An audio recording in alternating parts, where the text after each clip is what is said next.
I've got a gym set up at home, and one of the things that I have in the gym is a really nice teardrop bag. And it's one of those heavy bags that's kind of been worn in through lots of kicking and punching and all those sorts of things.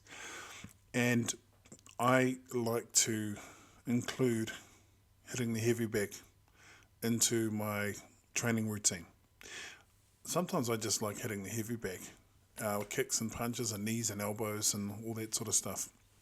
I flatter myself I can hit with some degree of power, but the other day one of my nephews was here training in the gym, and he is very much a TikTok guy and has a very good channel that he posts different things that he's up to on TikTok. And I came across this video in which he was out in the gym slamming the heavy bag with kicks, punches, elbows, my mawashigiri, front kicks, push kicks, and beautiful hand techniques. And he was hitting with such power, and the techniques were so big and beautiful. And I started to think, holy hell, does size really matter? Kia ora, I'm Tuari Dawson, and you're listening to the Invisible Sensei podcast.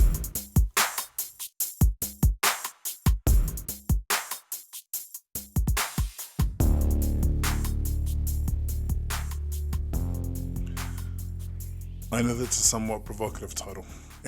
That's on purpose. That's what we call clickbait, bro. Clickbait. I learned it from a young person I know. So, yeah, does size matter?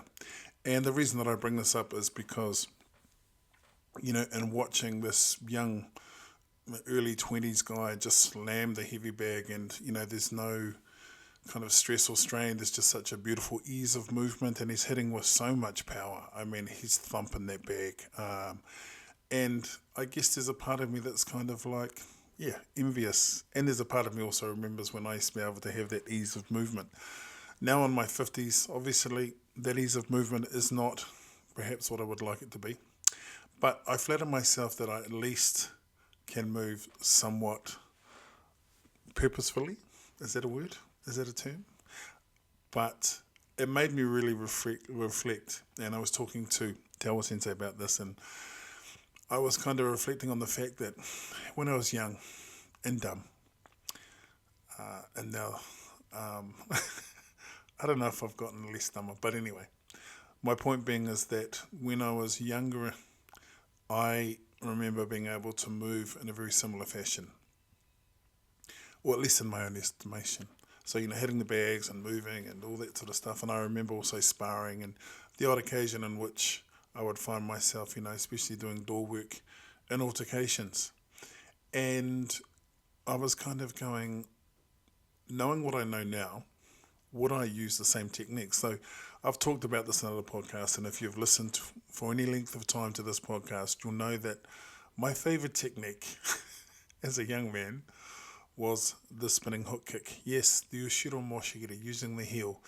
And I flattered myself that, I've said I flattered myself quite a few times.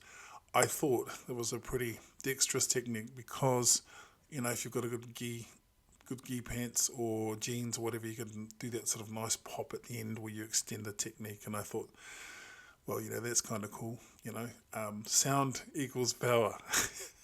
Anyway, I was always looking for ways to, when I was in those sort of situations and young, I wasn't looking to end situations, I think. I was looking to test out techniques, and I liked fighting. And, I did not always come away on the positive end of those sort of situations.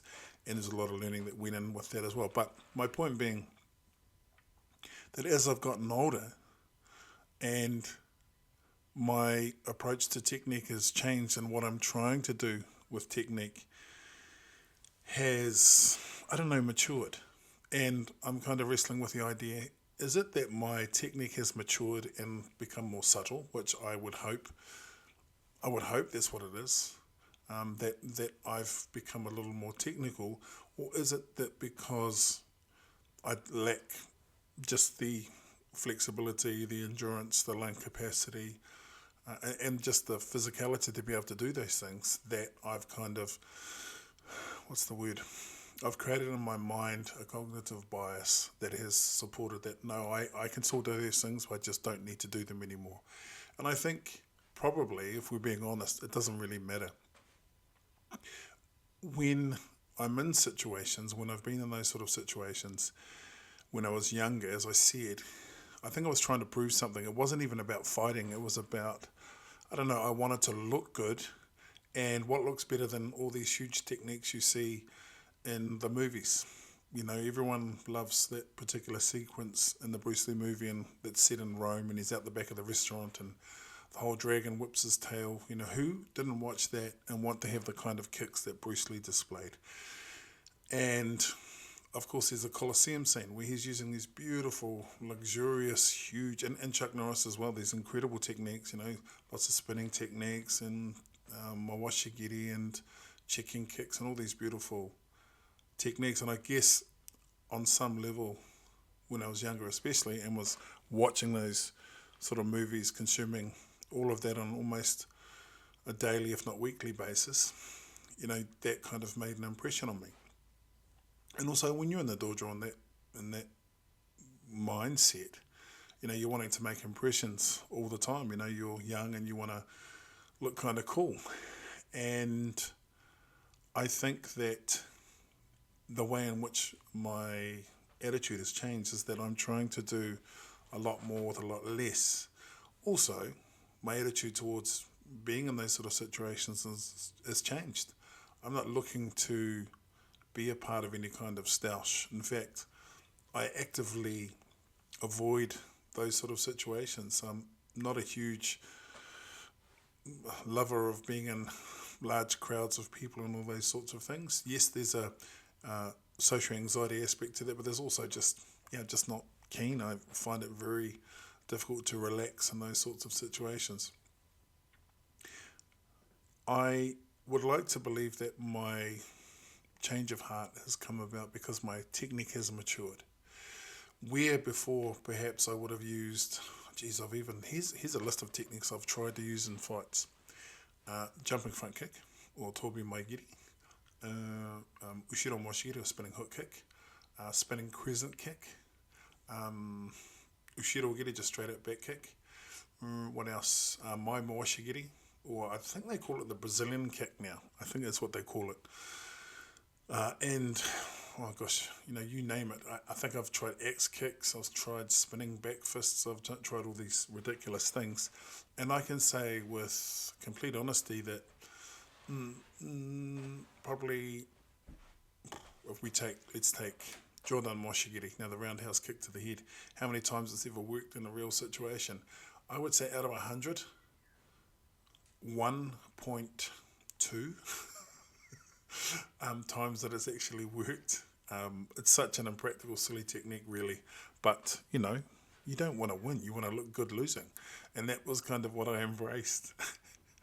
I think also, too, something that kind of happened to me in my formative years is that I took a bit of a beating from a rugby league player. No, not a beating. I mean, he could have given me a very serious hiding if he'd wanted to. I think I can't remember, I might have been 13 or 14, and very full of myself, and started with, I don't know, just started some situation, and he ended it. And the thing is, I remember him just picking me up and just slamming me on my head, and then just kind of sitting on me and saying, hey, look, I don't want to do this. And I think that was the point where I actually started to think about what I was doing and why I was doing it and the effectiveness of it. And I'm lucky that that happened young. Of course, there was other opportunities to lose in, you know, tournament situations, in the dojo, and yeah, other situations. But I think what it taught me was that there's a refinement to the technique, and it's not all about fighting.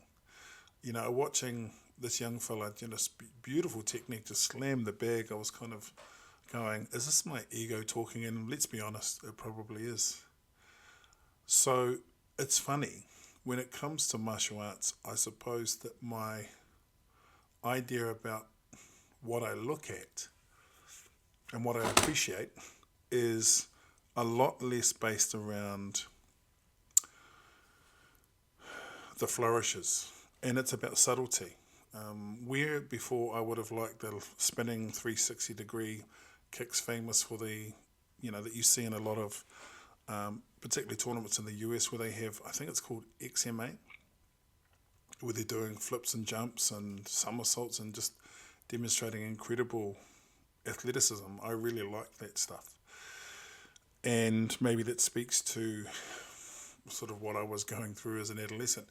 But I guess what I'm looking at now is I'm not looking at those big, huge, looping, powerful techniques. I'm looking at subtlety. And because I'm a karate practitioner predominantly, I'm looking at the subtleties in kata. And it's not always about sort of a bunkai-based thing. I'm not looking all the time for how would this work in a combat situation. I like when people have a command of kata, and sometimes it's about execution, sometimes it's about the ingenious way in which they might apply that. But most of the time, I appreciate, it's kind of like, what would it be like? It would be like, I don't just appreciate the painting as a finished product, but I like the process of painting. I don't know if that's a great metaphor, but I think you get me. So for me, I kind of like it for its own sake. And when I was younger, and if you trained with me a few years ago, it was all about combat. My weird idea about combat effectiveness and would it work in a street, would it work in a group situation, and I've kind of moved away from that. Not in the sense that it's not important. It's just not as important to me anymore. I really enjoy the artistic aspect of it, and yes, I enjoy the spiritual aspect of it. I'm not talking about kind of, pseudo religious kind of Buddhism, Zen stuff. I'm just talking about where it puts me as a person.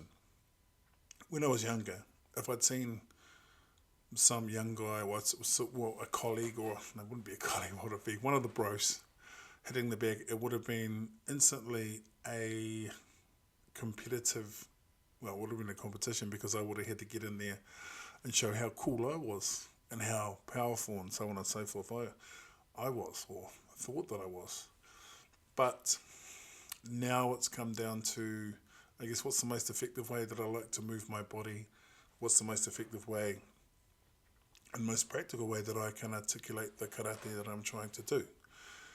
And I like the idea that I'm kind of going into the dojo or getting out in the sun or whatever, and I'm kind of meeting karate or kobudo or jiu-jitsu or judo or aiki or whatever it is that I'm doing, that I'm kind of meeting it and we're having sort of a conversation in which I don't come away with a great deal, but maybe there's a spark of an idea there.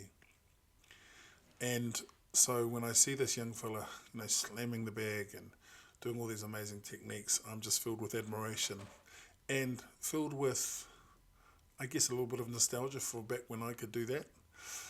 And no, I could say something like, I have moved beyond the need for those sort of techniques, but to be totally honest, I don't have the option anymore. I'm just not very good at them. I haven't kept them up, and I'm not sure that I could still do them. The other day, I think I was doing spinning crescent kicks on the heavy bag, or my 53-year-old version of them. And were they powerful? Well, they made a good thump in the bag, and I enjoyed the process of doing them, but would I use them in any kind of nandori or sparring situation? Probably not. But I guess that's sort of part and parcel of what we're trying to do. The part and parcel of it is that we are trying to move through different stages, at least, I think. And, I've talked about this before, in that there's such a focus on reality and the combat situation and all those sorts of things. But sometimes I just like to do kata for the sake of the kata. If you've watched any of my videos and you've gone onto my YouTube channel, the Invisible Sensei podcast channel on YouTube, you will see a mixture of things. You'll see me hitting my kiwara or using weapons or doing some training and all that sort of stuff. And of course, yes, I like to make myself look good, to be quite honest. I like to edit things in hopefully a visually pleasing way. But also sometimes you'll see stuff where I am just messing up, screwing around, hurting myself, and but still having a great time. And I think that's where I'm at right now. I'm at a place where I want to enjoy karate, where I want to enjoy the road ahead. I want to continue to refine. And when I see young men and young women out there putting out incredible physical effort, be it in a tournament, be it in kata or komite or MMA or BJJ, judo, kickboxing, Muay Thai, whatever, I want to be able to appreciate that and learn something from it. Even if it's not something I can do, even if it's not something I did, there's always lessons to be learned. So, what's my conclusion? My conclusion is this. It's all right to let things go. It's all right to be honest. And it's all right to enjoy what you do and appreciate what others do. Because to be honest, it's not a threat. It could actually be something I could learn from.